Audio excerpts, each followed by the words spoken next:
Hello guys, welcome back to Bliss Academy. My name is Kinjal. Today we are going to start our second chapter from First Flight. Nelson Mandela, Long Walk to Freedom.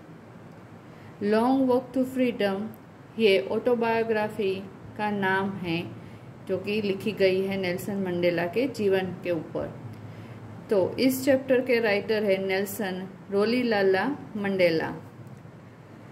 Last video में हमने इस chapter की glossary सारी solve की थी। Today we are going to start explanation of this chapter line by line with the Hindi translation. So let's begin. Before you read, apartheid is a political system that separates people according to their race. South Africa में 300 साल से apartheid system follow हो रही थी। उसका मतलब क्या होता है, वहाँ पे जो गोरे थे ना वो काले के ऊपर राज करते थे। गोरों का शासन चलता था। 300 साल तक गोरों ने वहाँ पे राज किया था। तो जो पॉलिटिकल सिस्टम है वो लोगों को उनके रेस यानी कि जो उनकी एंसेंटरी जैसे कि उनके हेयर टाइप हो गए, उनका स्किन कलर हो गया, उनके अनुरूप उनको ट्रीट करते थे और बाकी लोगों से उनको अलग रखते थे। कैन यूज टू से which of the 3 countries named below had such a political system until very recently। तो आप बता सकते हो, यहाँ पे हमें 3 नाम दिए गए हैं कंट्री के, इनमें से कौन सा कंट्री है जिसका रिसेंटली ये अपार्थाइड सिस्टम वो फॉलो करते थे। First one is United States of America, second one is South Africa and third one is Australia. Then answer is South Africa. ये पूरा चैप्टर है वो उसी के ऊपर है कि साउथ अफ्रीका में 300 साल तक अपार्थाइड सिस्टम फॉलो हुई थी और कैसे नेल्सन मंडेला और उनकी जो अफ्रीकन नेशनल कांग्रेस पार्टी थी ना, उन्होंने कैसे संघर्ष किया और लास्ट में जाके वहाँ पे डेमोक्रेटिक इलेक्शंस हुए और Nelson Mandela as a first black president वहाँ पे चुने गए। Have you heard of Nelson Mandela? क्या आपने कभी नेल्सन मंडेला के बारे में सुना है? काफ़ी लोगों ने इनके बारे में सुना होगा। Mandela and his African national Congress spent a life time fighting against apartheid. उन्होंने जीवन भर अपार्थाइड सिस्टम के खिलाफ काफ़ी संघर्ष किया था, काफ़ी सारी फाइट्स की थी। Mandela had to spend 30 years in prison. उनको 30 साल तक जेल में रहना पड़ा था। Finally democratic elections were held in South Africa in 1994 and Mandela became the first black president of a new nation. New nation मतलब कि साउथ अफ्रीका। साउथ अफ्रीका में 300 साल तक जो ये अपार्थाइड सिस्टम फॉलो हो रही थी, वहाँ पे गोरों का राज चल रहा था। फाइनली वहाँ पे डेमोक्रेटिक इलेक्शंस हुए। डेमोक्रेटिक इलेक्शंस क्या होते हैं? जहाँ पे लोग अपने लीडर्स खुद चुनते हैं और वो लीडर्स लोगों के लिए काम करते हैं। तो हमारी इंडिया में भी डेमोक्रेटिक रूल है। तो फाइनली डेमोक्रेटिक इलेक्शन तो साउथ अफ्रीका में 1994 में इलेक्शंस हुए और Mandela as a first black president यानी कि पहले अश्वेत राष्ट्रपति चुने गए थे। In this extract from his autobiography long walk to freedom, मैंने आपको पहले बताया long walk to freedom is a name of autobiography of Nelson Mandela. Mandela speaks about a historic occasion the inauguration. तो यहाँ पे इनोग्रेशन मतलब कि कोई शुरुआत, किसी ओपनिंग। तो यहाँ पे जो मंडेला हैं वो इनोग्रेशन की बात कर रहे हैं। Can you guess what the occasion might be? तो क्या आप सोच सकते हो कि ओकेशन क्या होगा? Check your guess with the news item from BBC of 10th May 1994। तो 1994 में 10th May के दिन ये न्यूज़ पब्लिश हुआ था। तो उसके बारे में है यहाँ पे। Mandela becomes South Africa's first black president। Mandela south Africa के पहले अश्वेत राष्ट्रपति बने हैं। Nelson Mandela has become South Africa's first black president after more than 3 centuries of white rule. 300 साल से ज़्यादा गोरों का शासन चल रहा था। उसके बाद नेल्सन मंडेला है वो पहले साउथ अफ्रीका के अश्वेत प्रेसिडेंट यानी कि राष्ट्रपति बने। Mister Mandela's African National Congress party won 252 of the 400 seats in the first democratic elections of the South Africa's history। तो साउथ अफ्रीका की हिस्ट्री में, इतिहास में पहली बार डेमोक्रेटिक इलेक्शंस हुए। मैंने आपको अभी बताया जो लोगों द्वारा लीडर्स जहाँ पे चुने जाते हैं उसे हम डेमोक्रेटिक इलेक्शंस कहते हैं। तो मंडेला और उनकी जो पार्टी थी अफ्रीकन नेशनल कांग्रेस, उन्होंने 400 सीट्स में से 252 सीट पे विजय प्राप्त की थी। The inauguration opening ceremony took place in the Union Buildings Amphitheatre in Pretoria today, attended by politicians and dignitaries from more than 140 countries around the world। तो ये सेरेमनी कहाँ पे होने जा रही थी, ये किस दिन की बात हो रही है? ये बात हो रही है 10 मई 1994 की बात हो रही है। उस दिन यूनियन बिल्डिंग एम्फीथिएटर क्या होता है गाइज? वो होता है ओपन और बिना रूफ वाला, ओपन एयर कह सकते हैं। जैसे कि स्टेडियम होता है वहाँ पे इंक्रीजिंग मतलब जो सीट्स होती है ना वो राइजिंग इन स्टेप्स होते हैं, वैसे ही यहाँ पे ये एम्फीथिएटर है प्रिटोरिया में, वहाँ पे वो सेरेमनी होने वाली थी। और इस सेरेमनी में 140 से भी ज़्यादा कंट्री के सारे राजकीय नेता और महानुभाव जो बड़े बड़े ओहदों पे विराजमान थे वो लोग अटेंड करने वाले हैं। Never again will this beautiful land experience the oppression of one by another, said Mandela in his address. जब मंडेला स्पीच दे रहे थे तो उन्होंने क्या बताया? Never again in will this beautiful land. Beautiful land कौन सी? साउथ अफ्रीका की जो जमीन है वो कभी वापस से जो उनके साथ वहाँ पे अपार्टेड सिस्टम हो रही थी ना फॉलो, रंग भेद की नीति हो रही थी, वो अभी कभी भी वहाँ पे एक्सरसाइज नहीं होगी, कभी भी लोग उससे परेशान नहीं होंगे। जुबिलियंट सीन्स, जुबिलियंट का मतलब होता है हिलेरियस, जो आनंद करने वाला हो, रोमांचित हो। On the streets of Pretoria followed the ceremony with blacks, whites and colored celebrating together। तो colored मतलब कि सारे लोग इकट्ठा, colored यहाँ पे वाइट ब्लू ब्लैक ऐसा मतलब नहीं है, बट अमीर गरीब वाइट ब्लैक सब साथ में मिलके प्रिटोरिया की गलियों में आनंद से ये ओपनिंग सेरेमनी जो इनॉग्रेशन सेरेमनी थी ना वो एंजॉय कर रहे थे, सेलिब्रेट कर रहे थे। More than 1 lakh South African man, women and children of all races sang and danced with joy. तो सारे ब्लैक वाइट सारे मिलके नाच रहे थे, गा रहे थे। यहाँ पे गाइस हमें एक्टिविटी दी गई है। Column A are some expressions you will find in the text. ये एक्सप्रेशन हमें टेक्स्ट में मिलेगा, लेसन में मिलेगा। Make a guess each expression with an appropriate meaning from column B। A में first one a rainbow, gathering of different colours and nations. तो उसका सही आंसर आता है a beautiful coming together of various peoples like the colours in a rainbow. The seat of white supremacy, उसका answer आएगा the centre of racial superiority. Third one be overwhelmed with sense of history, तो उसका answer आएगा feel deeply emotional remembering and understanding all the past events that have led up to the moment.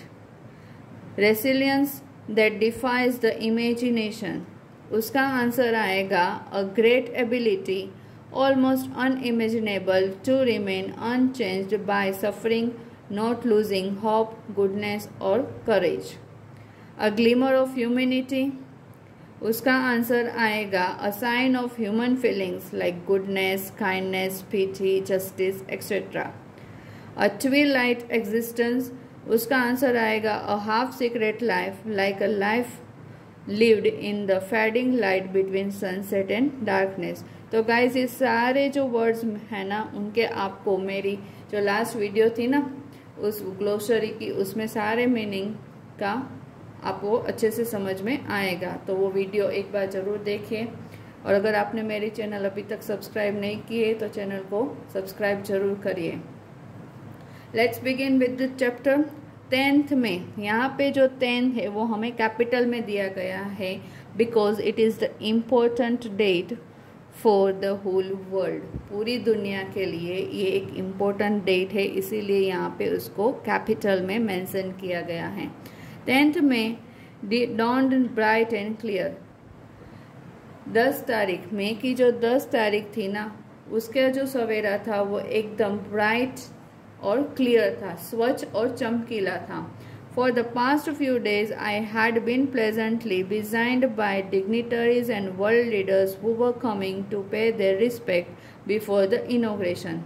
तो Nelson Mandela क्या बता रहे हैं? वो बता रहे हैं कि पिछले कुछ दिनों से मैं काफ़ी खुश से यानी कि उत्साहित होके जो हमारे वर्ल्ड के लीडर्स है, जो नेता हैं और जो महानुभाव है, उनसे घेरा हुआ हूँ, क्योंकि वो लोग मुझे मेरी इनोग्रेशन यानी कि जो शपथ विधि होती है उनसे पहले मुझे सम्मान देने आ रहे हैं।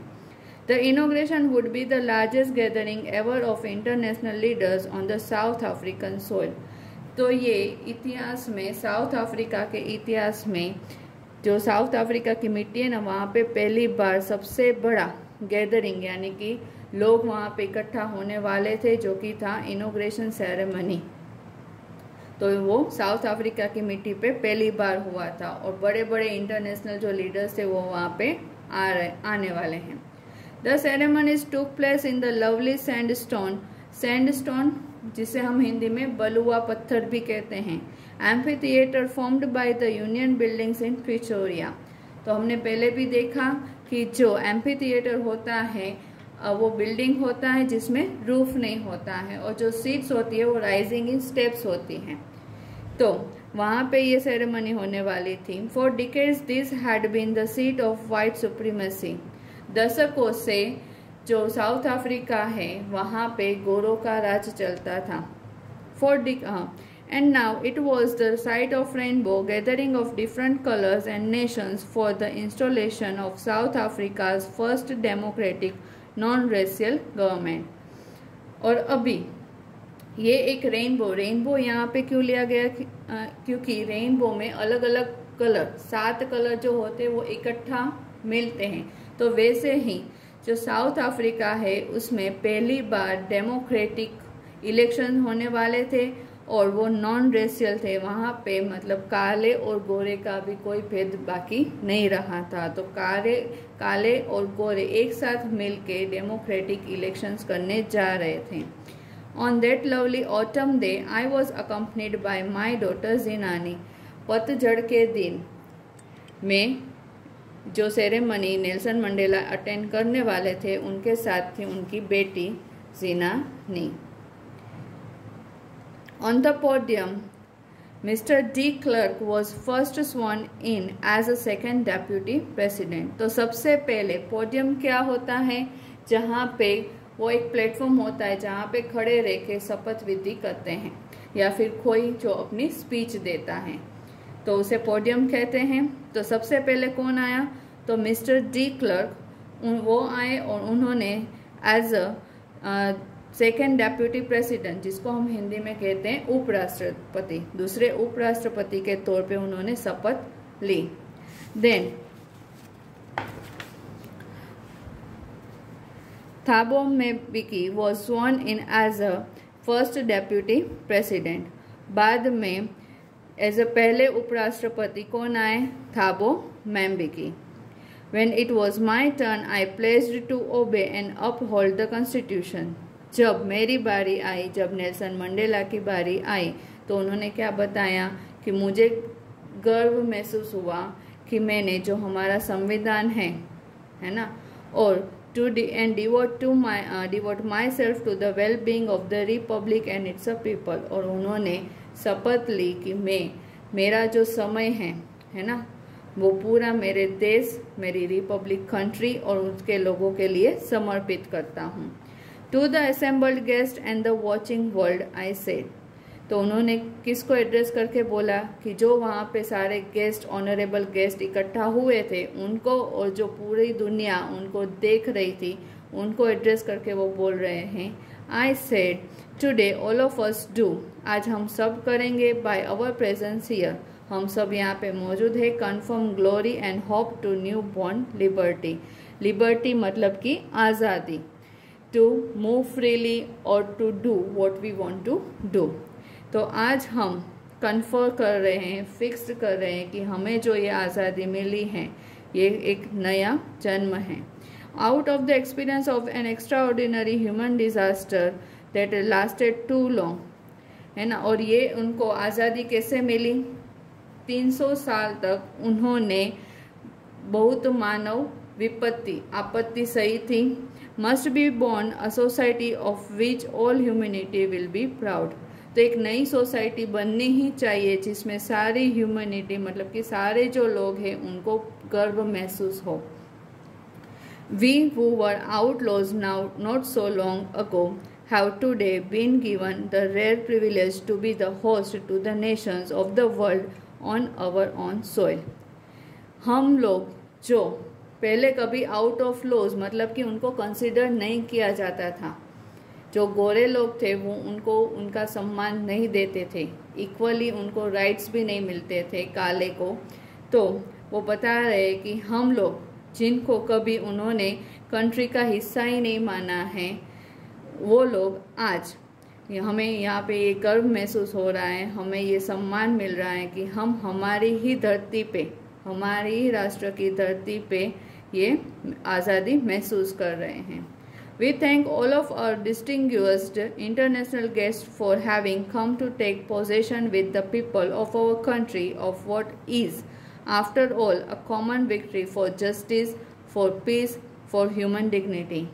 और हम सब मिलके ये जो डिस्टिंग्विश इंटरनेशनल गेस्ट आए, यानी कि जो ऑनरेबल गेस्ट है, जो सारे महानुभाव है, बड़े बड़े राजकीय नेता हैं जो यहाँ पे उपस्थित है इस सेरेमनी में, वो लोग हमारे साथ हमारी खुशी में शामिल है।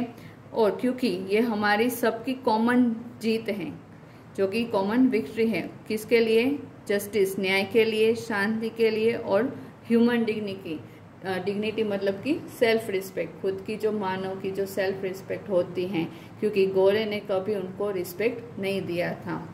We have at last achieved our political emancipation. हमने लास्ट में हमारा जो पॉलिटिकल फ्रीडम था ना, जो उनके ऊपर रेस्ट्रिक्शन था, वो पॉलिटिकल एक्टिविटीज़ में हिस्सा नहीं ले सकते थे, तो वो भी उनको आज फ्रीडम मिला, आज़ादी मिला, तो उन्होंने लास्टली वो भी अचीव्ड किया। We placed ourselves to liberate all our people from the continued bondage of poverty, deprivation, suffering, gender and other discrimination.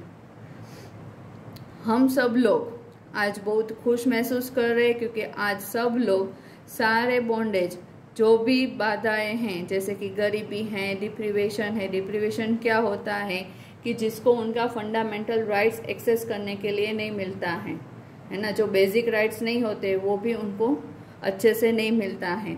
जो सफरिंग, जो भी संघर्ष उन्होंने तय किया था, जो भी संघर्ष उनको करने के लिए मिला था, जेंडर है ना, उसकी वजह से भी उनकी काफ़ी सारी डिस्क्रिमिनेशन, अपमान हुए थे, क्योंकि उनको अच्छे से वो लोग, गोरे लोग थे, वो ट्रीट नहीं करते थे। तो आज सारे जो उनकी तकलीफ थी ना, उनका एंड हो गया था, क्योंकि डेमोक्रेटिक इलेक्शंस हुए थे। Never never and never again shall it be that this beautiful land will again experience the oppression of one by another. वापिस से कभी भी नहीं। ये जो साउथ अफ्रीका की मिट्टी है, वहाँ पे अभी कभी भी कोई एक व्यक्ति दूसरे व्यक्ति का उसके रंग के अनुरूप, उसकी जाति के अनुरूप डिस्क्रिमिनेशन, अपमान नहीं करेगा। कोई किसी को एक से दूसरे को नीचा नहीं दिखाएगा। Let freedom reign, God bless Africa.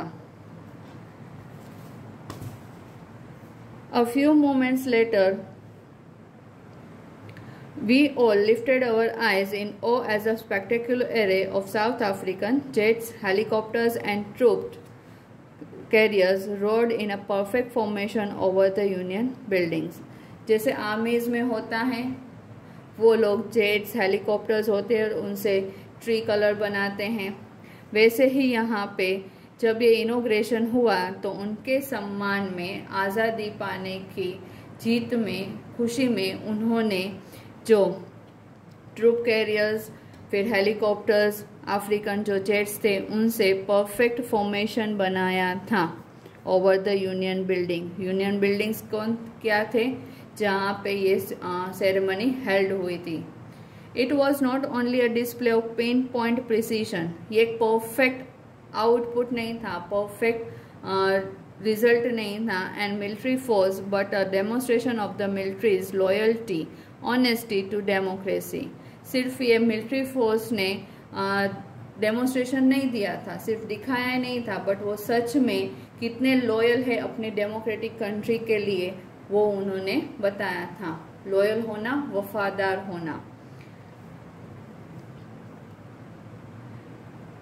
To a new government that had been freely and fairly elected, ये जो नई गवर्नमेंट बनी है, नई गवर्नमेंट मतलब कि जो डेमोक्रेटिक कंट्री अभी यहाँ पे साउथ अफ्रीका में बनी है, वो एक तो फ्रीली है, मतलब कि कोई वहाँ पे रेस्ट्रिक्शंस नहीं है, सारे लोग आज़ाद हो गए हैं, गोरे और काले का भेद भी मिट गया है, और साथ में जो फेयरली इलेक्शंस हुए हैं। ओनली मोमेंट्स बिफोर, थोड़ी क्षण पहले ही, the highest generals of South African defence force and police, South African की डिफेंस फोर्स के जो मेन लीडर थे वो और पुलिस के जो मेन लीडर थे, उन्होंने their chest backed with ribbons and medals from days gone by, saluted me and placed their loyalty. उन्होंने मुझे जो मेडल्स है वो सब अदा किया और मुझे सैल्यूट भी किया। It was not unmindful of the fact that not so many years before they would not have saluted but arrested me. ये मुझे याद है ना, मैं जानता हूँ। अवेयर ऑफ, अनमाइंडफुल मतलब कि जानना, कॉन्शियस होना। ये मुझे पता है कि कुछ साल पहले यही जो लोग थे उन्होंने मुझे सैल्यूट नहीं किया था बल्कि अरेस्ट किया था। फाइनली अ चेवरन ऑफ इम्पाला, चेवरन मतलब कि वी शेप की pattern banana, of Impala jets, jets की मदद से उन्होंने वी शेप फॉर्म किया था। Left a smoke trail of the black, red, green, blue and gold of the new south African flag. तो नए जो साउथ अफ्रीकन फ्लैग में ये कलर थे black, red, green, blue and gold, उससे उन्होंने आसमान में एज अ वी शेप का धुआं बनाया था। The day was symbolised for me by the playing of our 2 national anthems. ये डे मेमोरेबल हुआ, सिम्बोलाइज्ड हुआ, क्यों? क्योंकि उस दिन वहाँ पे 2 नेशनल एंथम गाई गई थी। द विजन ऑफ वाइट्स, जो गोरे गाते थे, singing Nkosi Sikelel' iAfrika, and black singing Die Stem. जो गोरे और काले की अलग अलग नेशनल एंथम थी, आज वहाँ पे एक साथ गाई जा रही थी। The old anthem of the Republic, although that day neither group knew the lyrics of the anthem they once despised, they would soon know the words by heart. एक समय ऐसा था जब गोरे और काले है ना, उन्होंने एक दूसरे की जो एंथम थी ना, उनके वर्ड्स भी अच्छे से नहीं आते थे, उनकी लिरिक्स भी उनको अच्छे से नहीं आती थी। बट नेल्सन मंडेला क्या बता रहे हैं कि अभी थोड़े समय में वो लोग अच्छे से याद कर लेंगे। बाय हार्ट करना, टू रिमेम्बर, याद करना। On the day of inauguration I was overwhelmed with a sense of history, क्योंकि एक ऐतिहासिक दिन था। अफ्रीका 300 साल से गोरे के शासन के नीचे था और वहाँ पे रंग भेद की नीति फॉलो हो रही थी। तो 300 साल के बाद वहाँ पे इलेक्शन हुआ, तो उनको क्या लग रहा है कि आज मैं बहुत ओवरवेल्म, मतलब कि ऐसी सिचुएशन, ऐसी फीलिंग्स जो किसी को ना दिखाई जाए, हम नहीं दिखा सकते कि हम कितने खुश हैं, और वर्ड्स भी नहीं होते to express our feelings, our joy. तो वो बता रहे कि ये एक ऐतिहासिक दिन है और मुझे पता नहीं चल रहा है कि मैं इसे कैसे शब्दों में बयां करूं। In the first decade of the 20th century, a few years after the bitter Anglo-Boer War and before my own birth, तो सबसे पहले जो दशक थे ना, 20वीं सदी के पहले दशक में, वहाँ पे जो थोड़े साल पहले जो कड़वी एक एंग्लो बोर वॉर हुई थी, और उनके जन्म के पहले, नेल्सन मंडेला के जन्म के पहले, the white skinned peoples of South Africa patched up their differences. तो वाइट स्किन्ड पीपल, जो गोरे लोग थे ना, उनके बीच में जो इश्यू था ना, वो उन्होंने सब सोल्व कर लिया था, और वो सब साथ में मिल गए थे, and erected a system of racial domination against the dark skinned peoples of their own land. तो उन्होंने क्या किया, एक बिल्डिंग की तरह सीधे खड़े हो गए। सीधे खड़े होना मतलब कि साथ में रीयूनाइट हो जाना। तो सारे जो वाइट स्किन्ड पीपल थे वो एक साथ जुट गए for the racial domination against the dark skin people. तो डार्क स्किन पीपल मतलब कि काले लोगों के खिलाफ वो लोग खड़े हो गए। उन्होंने रंग भेद की नीति शुरू कर दी। तो वहां से ये शुरू हुआ था साउथ अफ्रीका में, और वो भी उनकी खुद की जमीन में। सारे लोग नेशन के ही सिटीजन थे और आपस में ही ये डिवीजन हो गया था। The structure they created form the basis of one of the harshest most human. जो स्ट्रक्चर, जो फॉर्मेशन, जो नीति उन्होंने गढ़ी थी ना, वो मानवता के खिलाफ थी, वो बहुत हार्श थी। Societies the world has never ever known. ऐसी सोसाइटी जो मतलब बहुत कम ऐसा विश्व में हुआ होगा। Now in the last decade of the 20th century and my on 8th decade as a man. तो 8th decade as a man मतलब कि 80 years ऑफ नेल्सन मंडेला। ये जब हुआ तब नेल्सन मंडेला की उम्र 80 साल रही होगी। हाँ, तो वो क्या बता रहे हैं कि इन द लास्ट डिकेड, जो 20वीं सदी के जो लास्ट 10 दशक थे उसमें, और as a 80 years of man, वो 80 साल के थे, that system had been overturned forever. तो ये जो अपार्थाइड सिस्टम थी ना, वो पूरी की पूरी चेंज हो गई थी, कंप्लीटली चेंज हो गई थी, and replaced by one that recognized the rights and freedom of all peoples regardless of the color of their skin। तो अपार्थाइड सिस्टम थी वो नाबूद हो गई थी, गोरे और काले का भेद भी मिट गया था। तो सारे लोग इक्वली उनके हक भी एक्सरसाइज कर रहे थे और उनको सबको एक जैसी ही आज़ादी मिली थी, और वो भी उनके कलर आइडेंटिफिकेशन के बिना। उनका जो स्किन का कलर था वो काला हो या फिर गोरा हो, सारे लोग इकट्ठा एक जैसे ही थे। That day had come about through the unimaginable sacrifices of thousands of my people।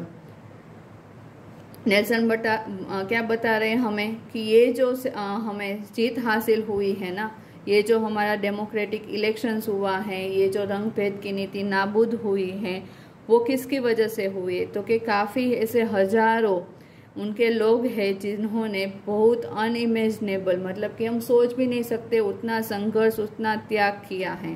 People whose suffering and courage can never be counted और रिपेड। वैसे लोग जिन्होंने बहुत संघर्ष किया हो और उनकी हिम्मत है ना, जिसको कभी हम गिन भी नहीं सकते और वापस से रिपे भी नहीं कर सकते हैं। But that was I felt that day, as I have on so many other days, that I was simply the sum of those African patriots who had gone before me। तो उस दिन मुझे क्या महसूस हुआ कि मैं, है ना, जो इतने दिनों से वो जो नेल्सन मंडेला भी संघर्ष कर रहे थे अपार्थाइड सिस्टम को नाबूद करने के लिए, तो उन्होंने क्या बताया कि जो लोग जिन्होंने भी सेक्रीफाइस किए थे, वो सारे जो पेट्रोइट्स थे, पेट्रोइट्स मतलब कि देशभक्त, जो अपने देश के लिए कुछ भी करने को रेडी रहते हैं। तो मैं उन सब का ही सम हूँ जिन्होंने अपनी जान, है ना, देश के लिए गंवाई है। That long and noble line ended and now began again with me। I was pained that I was not able to thank them. मुझे इस बात का दुख हो रहा है कि मैं उसको धन्यवाद भी नहीं कर सकता हूँ. And that they were not able to see what their sacrifices had brought. है ना. और वो देख भी नहीं सकते कि उन्होंने जो त्याग किया था ना उसका क्या फल मिला है. मतलब कि उनके त्याग संघर्ष के कारण ही आज साउथ अफ्रीका है वो 300 साल के बाद रंग भेद की नीति से बाहर आया है. The policy of apartheid created a deep and lasting wound in my country and my people. जो ये रंग भेद की नीति थी ना साउथ अफ्रीका में, वो मेरे देश और मेरे देश के लोगों पे बहुत गहरा और जो मतलब लंबे समय तक ना जाने वाला घाव बन गया है. All of us will spend many years, if not generations, recovering from that profound hurt. हम सब लोग काफ़ी साल हमने बिताए हैं और जनरेशन्स भी कह सकते हैं क्योंकि 300 साल रहे हैं. गोरे का राज 300 साल तक रहा तो काफ़ी सारी जनरेशन्स भी आ गई होगी जिनको ये जो गांव मिले थे ना प्रोफाउंड मतलब कि डीप एंड स्ट्रॉन्ग, बहुत गहरे और बहुत सख्त गांव, उनसे उभरने में बहुत समय बहुत साल लगे. But the decades of the oppression and brutality had another unintended effect, and that was that it produced the Oliver Thombos, the Walter Sisulu's and Chief Luthilius and the Yusuf Dadus and the Bram Fissers, the Robert Sobukwes of our time.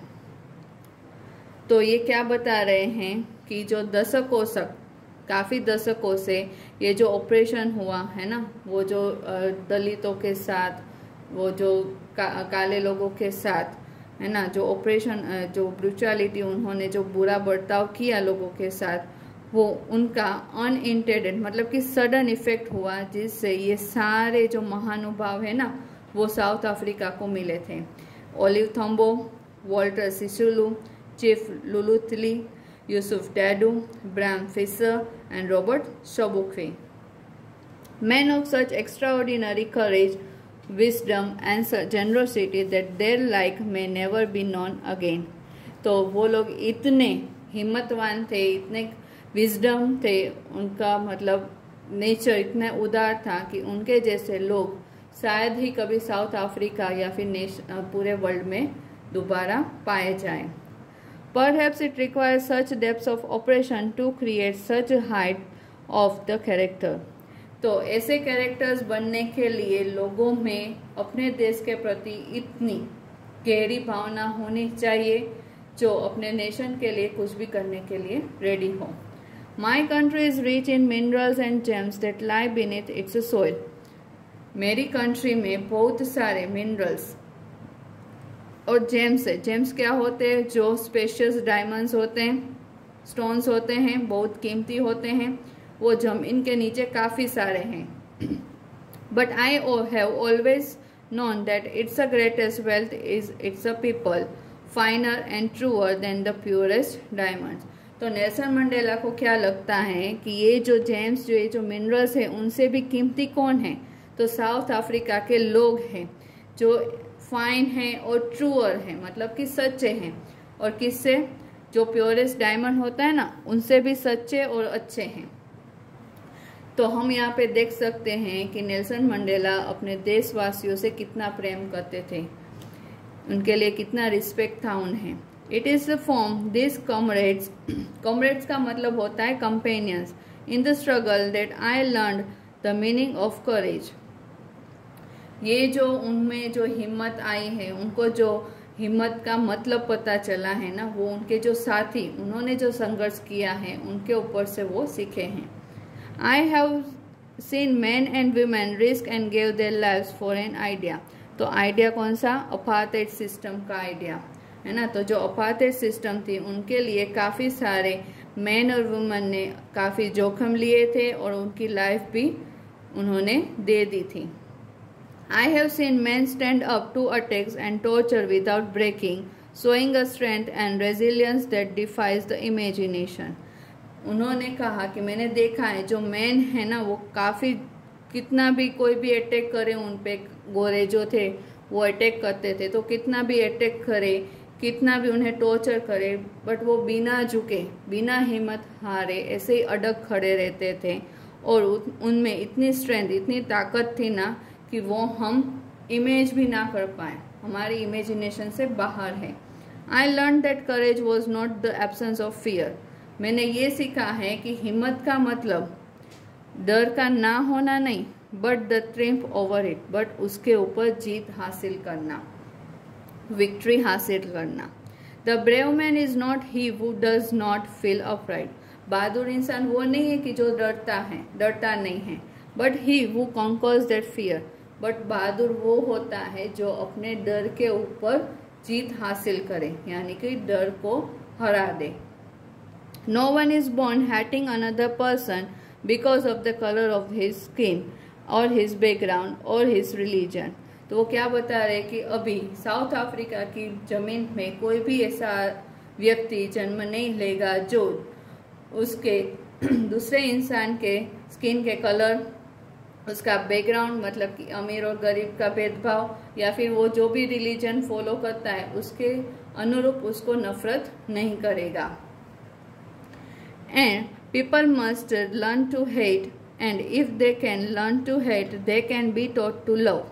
लोगों को नफरत करना सीखना ही होगा। अगर वो नफरत करना सीखेंगे तभी वो किसी को प्यार करना सीखेंगे। For love comes more naturally to the human heart than its opposite.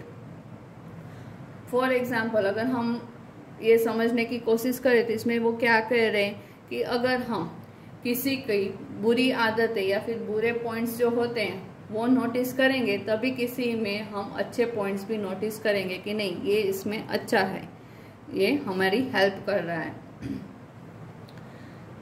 Now, even in the grimmest times in prison, when my comrades and I were pushed to our limits, I would see a glimmer of humanity in one of the guards.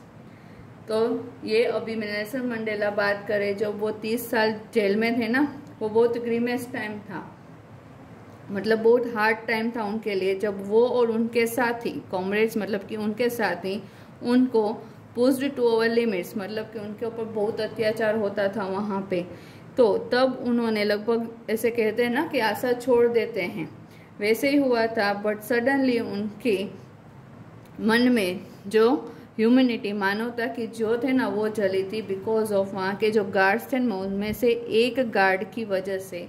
Perhaps just for a second, शायद वो second के लिए ही होगा, but it was enough to reassure me, but मुझे वापस से खातरी दिलाने के लिए कि नहीं हम फाइट कर सकते हैं, एंड कीप मी गोइंग, और मैं लड़त ये चालू ही रखूं।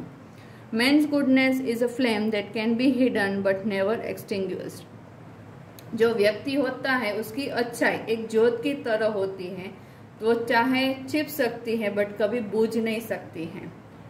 In life every man has a twin obligations. दरेक व्यक्ति के जीवन में उसकी दो जिम्मेदारी होती हैं। ऑब्लिगेशन टू हिज फैमिली, तो फैमिली में to his parents, to his wife and children. First priority क्या होता है? Family.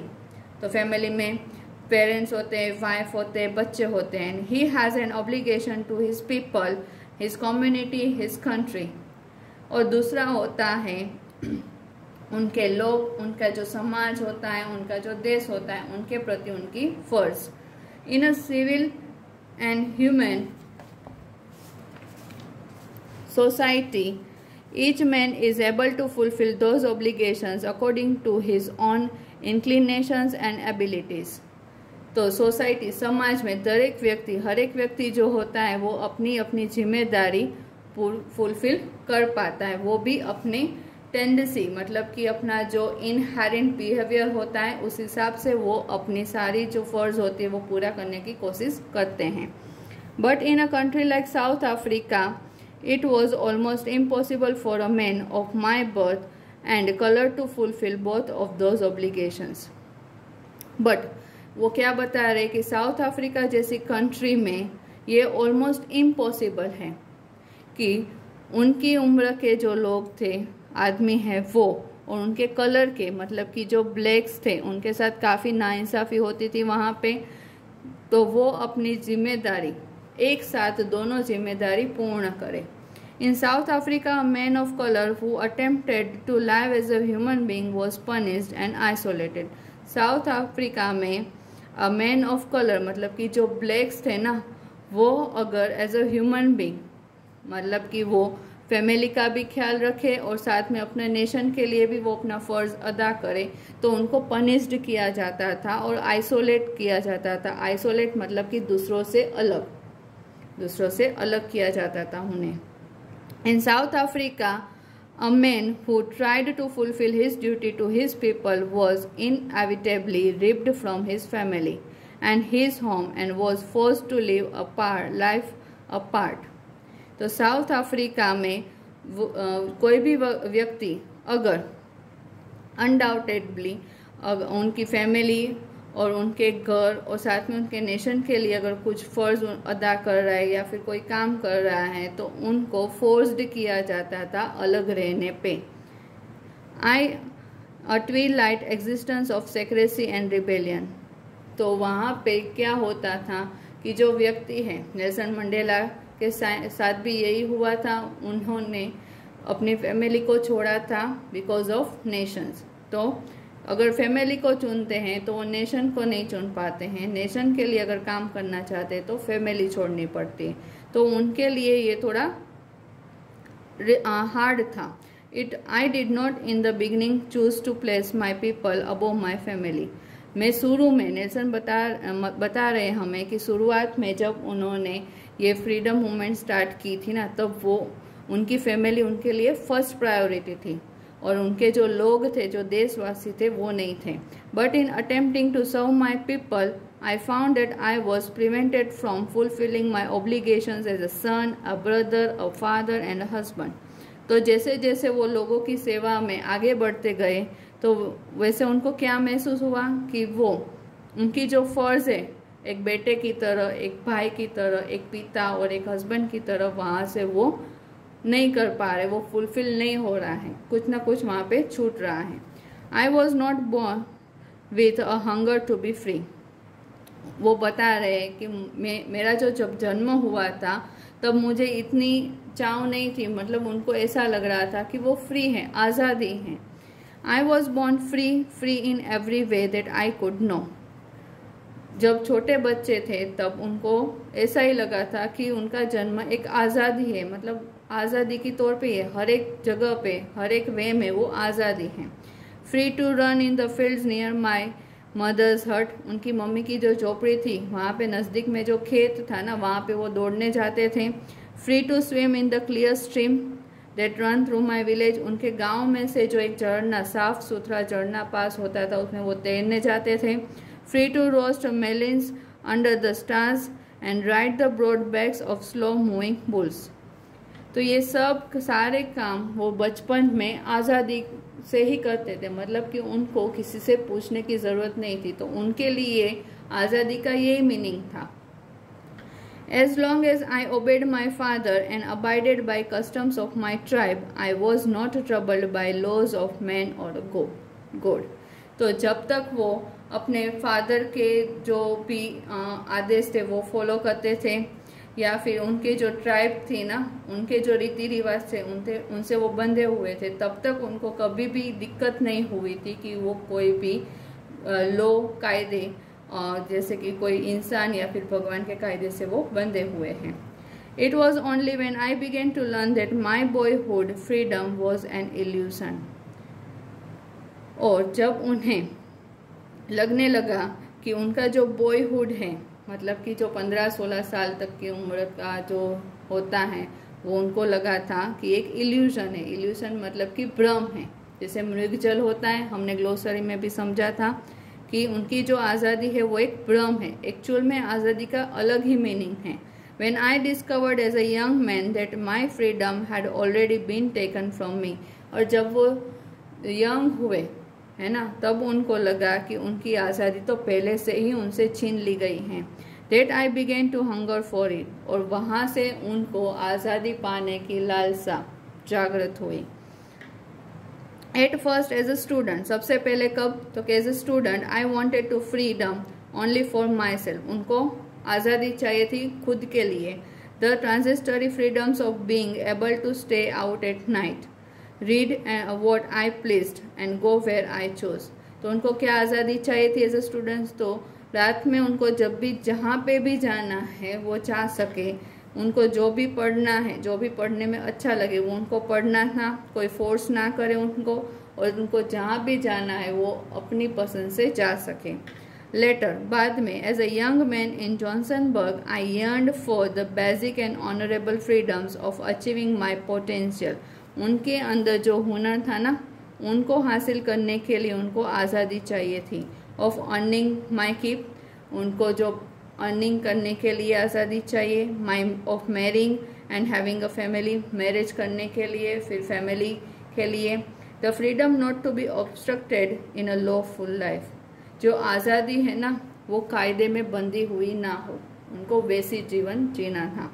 But then I slowly saw that not only was I not free but my brothers and sisters were not free. फिर धीरे धीरे उनको क्या महसूस हुआ कि सिर्फ वो ही नहीं है जिनके पास आज़ादी नहीं है, बट उनके जो भाई हैं, बहनें हैं, वो सारे भी आज़ाद नहीं है, वो भी फ्री नहीं है। I saw that it was not just my freedom that was curtailed, but the freedom of everyone who looked like I did.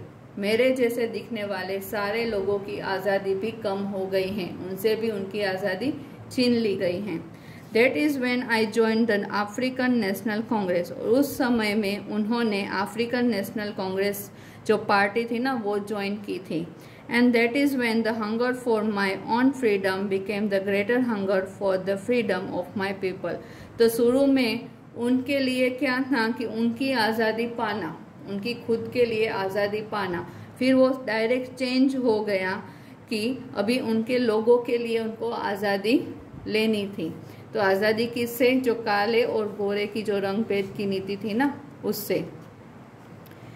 It was this desire for the freedom of my people to live their lives with dignity and self-respect that animated my life. तो ये जो इच्छा थी ना कि उनके लोगों के लिए उनको आज़ादी लेनी थी, कि उनके जो देशवासी हैं वो डिग्निटी के साथ, सम्मान के साथ, सेल्फ रिस्पेक्ट के साथ अपनी लाइफ बिताए, वही उनकी लाइफ का मोटो हो गया था। That transformed a frightened young man into a bold one. और ट्रांसफॉर्म्ड होना, कम्प्लीटली चेंज्ड हो जाना। हाँ, तो एक डरा हुआ जो यंग मैन था ना, उसको बोल्ड वन, मतलब कि बोल्ड यानी कि निडर बना दिया। That drove a law abiding attorney to become a criminal. तो अटर्नी का मतलब क्या होता है? लॉयर, वकील, है ना। तो जो लॉ अबाइडिंग मतलब कि जो हमेशा ही कायदे से चलने वाला वकील था ना, वो आज क्रिमिनल बन गया। That turned a family loving husband into man without home. जो फैमिली लविंग हस्बैंड था, जो अपनी फैमिली की चिंता करता था, उनकी जो दुनिया थी वो सिर्फ उनकी फैमिली थी, वो उसमें से बाहर आके एक अकेला व्यक्ति रहने लगा जिसके पास उसका घर नहीं था। That forced a life loving man to live like a monk. और एक सामाजिक जीवन जीने से के बदले उनको एक साधु की तरह, एक मोंक की तरह जीवन बिताना पड़ा। I am no more virtuous or self-sacrificing than the next man, but I found that I could not even enjoy the poor and limited freedoms I was allowed when I knew my people were not free. तो वो क्या बता रहे कि मैंने खुद से, उन्होंने अकेला, ये पहले भी उन्होंने मेंशन किया कि उनके जो देशवासियों हैं उनके ही संघर्ष के कारण आज ये आज़ादी उनको मिली थी। तो वो वापस से हमें बता रहे हैं कि उनके सिर्फ अकेले का जो सेल्फ सेक्रीफाइस नहीं है, उन्होंने खुद ने ही त्याग नहीं किए थे ये आज़ादी पाने के लिए, बट हर एक जो दूसरा व्यक्ति है उन्होंने भी इक्वली ही सेक्रीफाइस किया है, और वो सारे लोग जो फ्री नहीं थे। फ्रीडम इज इनडिविजिबल, आज़ादी है वो इनडिविजिबल है। The change on any one of my people were the change on all of them. The change on all of my people were the change on me, मतलब कि वो सब एक धागे से बंधे हुए हैं। वो नेल्सन मंडेला और उनके देशवासी सारे एक ही चेन से बंधे हुए हैं, क्योंकि जो नेल्सन मंडेला हैं वो अपने देशवासियों से बहुत प्रेम करते थे। I knew that oppressor must be liberated just as surely as the oppressed. जो ऑपरेसर्स हैं, ऑपरेसर मतलब कि जो विरोध करने वाले जो गोरे लोग थे ना, उन्होंने काफ़ी सारा इनके ऊपर अत्याचार किया था, वो भी उनको भी इतनी ही आज़ादी अच्छी लगती होगी। A man who takes away another man's freedom is a prisoner of hatred. जो एक व्यक्ति दूसरे व्यक्ति की आज़ादी छीनता है ना, वो नफरत का कैदी है, मतलब कि उसके ऊपर नफरत हावी है। He is locked behind the bars of prejudice and narrow mindedness. वो प्रिजुडाइज मतलब कि किसी को कोई वैलिड रीजन ना होने के बावजूद भी नफरत करना, पसंद ना करना, वो प्रिजुडाइज होता है। और वो जो संकुचित माइंड होता है, दिमाग होता है, सोच होता है, वो दिखाता है। I am not truly free if I am taking away someone else freedom, just as surely as I am not free when my freedom is taken from me. अगर मैं, नेल्सन मंडेला क्या बता रहे कि अगर मैं किसी और व्यक्ति के पास से उनकी आज़ादी छीन लूँ तो मैं भी आज़ाद नहीं हूँ। उसी तरीके से अगर कोई मुझसे मेरी आज़ादी छीन ले तो वो भी फ्री नहीं है। The oppressed and the oppressors alike are robbed of their humanity. तो जो उत्पीड़ित है और जो जिन्होंने यानी कि जो गोरे थे उन्होंने उनके साथ बहुत बुरा व्यवहार किया था, वो सारे रोब्ड ऑफ देयर ह्यूमैनिटी मतलब कि वो सारे मानवता के जो मतलब उनसे उनकी मानवता छीन गई थी।